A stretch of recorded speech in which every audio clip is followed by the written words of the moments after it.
CID news update کے ساتھ بہاول شہر کے ساتھ صوفی موڑ سٹاپ پر دن دہاڑے سنیرے کی دکان پر ڈکیتی، اور ناظرین آپ دیکھ سکتے ہیں، اور اس میں بڑے مطمئن کے ساتھ، امتنان کے ساتھ وہ بندے لگے ہوئے ہیں، ہر کاؤنٹر پہ جا رہے ہیں، ہر جگہ سے زیور اٹھا رہے ہیں، اور ان کو کوئی خوف بھی نہیں ہے کہ اس ملک میں کوئی محافظ ہیں، کوئی سیکورٹی ہے، اور دن دیہڑے اتنے مزے کے ساتھ وہ دیکھ رہے ہیں اور لوٹ کے بوری بھر کے لے کے جا رہے ہیں۔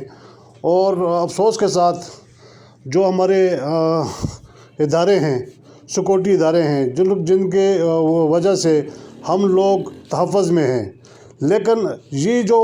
آپ دیکھ رہے ہیں آپ کی نظروں کے سامنے کہ ڈکیت آئے ہوئے ہیں اور بڑے مزے کے ساتھ وہ چیزیں اٹھا رہے ہیں، کوئی بندہ روکنے والا نہیں ہے، کوئی بندہ 15 پہ کال آیا، ادھر موجودگا جو تھانہ ہے، تو تھانہ میرا خیال ہے سویا ہوا ہے، اور تھانے کو جاگنا چاہیے، اور ان کی گشت اس جگہ پہ گشت ہونی چاہیے، علاقے میں گشت ہونی چاہیے، کم سے کم جو ڈکیتی کرتا ہے اس کو اتنی کھلی چھٹی نہ ملتی ہو کہ غریب عوام کا جو سرمایہ ہے، جو ان بچوں کا روزگار ہے، وہ ان سے چھین سکیں۔